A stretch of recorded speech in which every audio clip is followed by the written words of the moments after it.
Dak Prescott's not leaving in Dallas, not with the contract that he has. And, of course, the Dallas franchise tagged him in 2020, and that was worth roughly $31 million. And they had offered him or tried to get him under contract at the time for $32 million annually on average.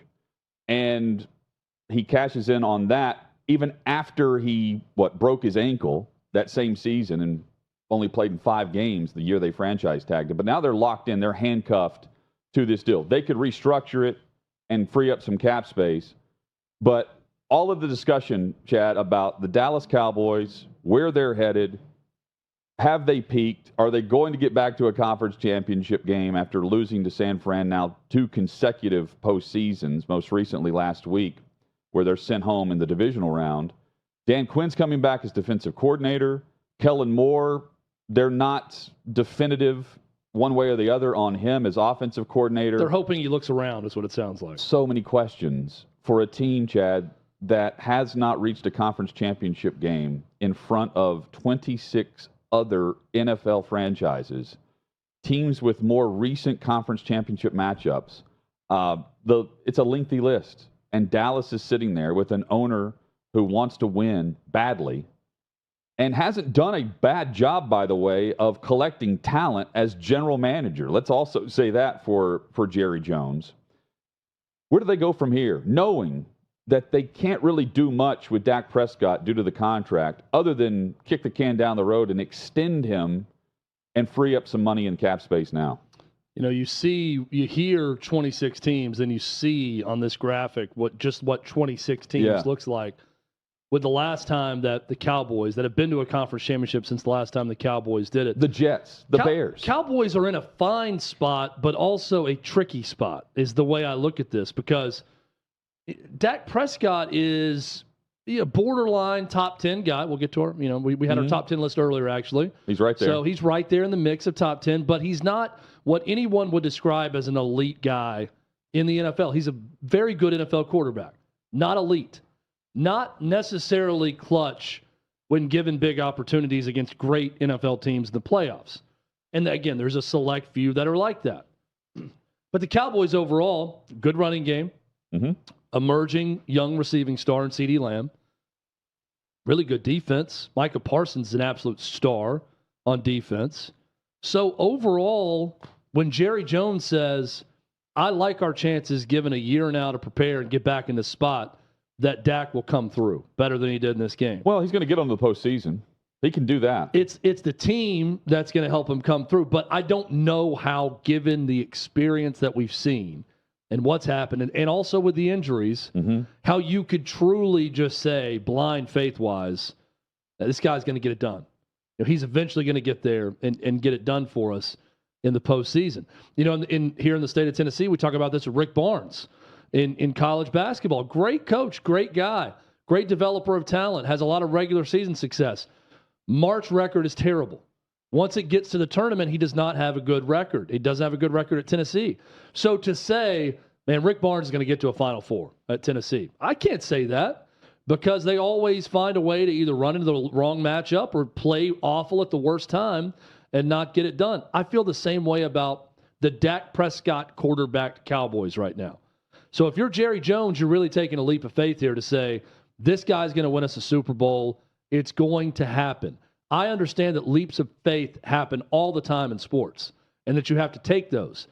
I don't know that there's a better route right now for the Cowboys. He's locked into them.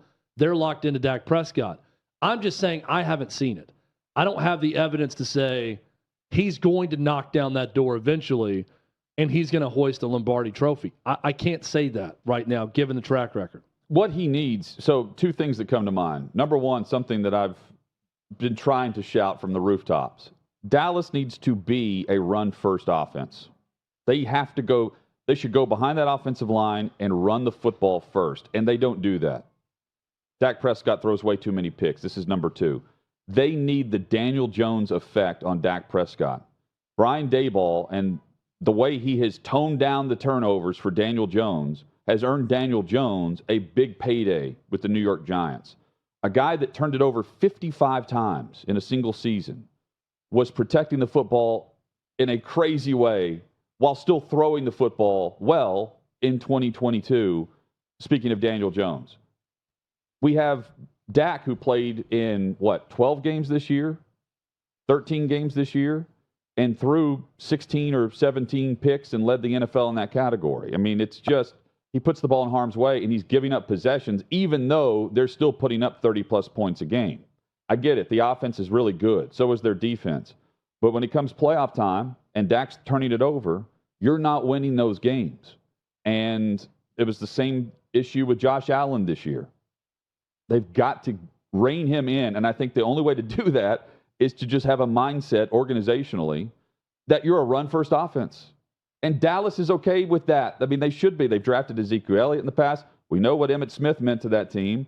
And Tony Pollard, who broke an ankle and by and large has missed out on a big payday opportunity long-term, get him back in the mix, get a young rookie in there, and run the football well and allow Dak to just be who he is, which is a good but not great quarterback in the NFL. Well, we would think that, a guy that's out there, Sean Payton, if he's devising an offense, would be able to do so in a way that gets Dak Prescott not throwing into harm's way as much and can cut down on the turnovers. Yeah. With the lack of commitment towards Kellen Moore, what are the Cowboys saying about his ability to devise an offense to really harness in on the run game while eliminating the opportunities for big turnovers from Dak Prescott?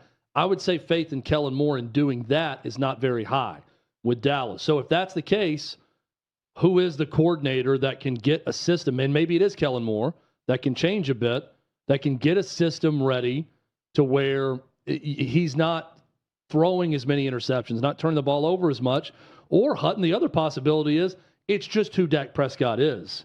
Sure. And if you ask him to do too much, then if the game calls for him to do more, he's going to turn the ball over more in those moments and not protect it. You knew when they had the final possession in San Fran, they weren't going to score. Yeah. That's a problem. That's Dak Prescott. That's a problem. When he had the football with under a minute to play, they were not going to go down and score. Now, the other problem with that, a lot of people would say they weren't going to tie the game because Brett Maher was going to miss the extra point for the tie. In fact, Mike McCarthy said they would have gone for 2 in the win had they scored a touchdown. That would make Greg Abbott very happy, the governor of Texas, who tweeted out about a week ago, "I swear I can kick as good as the Dallas Cowboys kicker." We all felt that way based on the 4 missed extra points. And Maher's kicking for someone else next season. Yeah, and Greg Abbott, who's in a wheelchair, putting that out, probably not a ringing endorsement for the kicker when you are the leader of the state of Texas. And Dallas Cowboys, obviously, not just the state's team, but America's team. Not a ringing endorsement. I thought it was funny. Oh, it's great. I mean, people want to attack it because... every football fan was thinking this, even though it's not possible that we're making a kick like that. Look, I'm saying that for me. If you're on the opposite side politically, then you're going to attack it. It's one of those things that everyone I've seen attack it is on the opposite side politically. And this is where you just kind of hold your breath for a second and think, is it funny or is it not? It's somewhat funny, given his situation, what he's saying, and making light of that, and making light of the kicker not being able to hit an extra point, regardless of political side or affiliation. I think it would have been pretty humorous from anyone to put that, and sort of self-deprecating as well. I don't know if it's as funny for Brett Maher, but certainly funny to me. Maybe one person doesn't find it funny, and it's Brett Maher, given his problems. That first one that was blocked against the 49ers. I know. It wasn't the reaction close. to that after missing 4 the game before that. I mean, it was one of those you could tell it was going to be shanked left, where it was blocked regardless. The block almost saved him a little bit to not have to see how far off it was if it got past the line, right? Well, then at least you could say, well, it's blocked. I was going to, there was more of a slice. I know it started left, but I actually intentionally sliced it, and it was going to cut back into the goalpost, which we know is not the case. Good luck to him kicking for someone else and trying to make the roster next year, because it's not going to happen. What sucks for Dallas. him is he's always going to be the guy that did that in the playoffs. There's no coming back from that. He's been a good kicker. But the moment you get the yips, you're known for the yips. Chuck Knobloch is a great second baseman. When I say Chuck Knobloch, you remember a guy who couldn't throw the ball to first for an insane amount of time because he mentally couldn't do it. That's Rick Ankiel is another player with the you hear those names and you think, oh, there was something wrong with them and something went bad, right? Then not how good of players they were at any given point. Crazy how the Cowboys bow out after playing so well the week prior.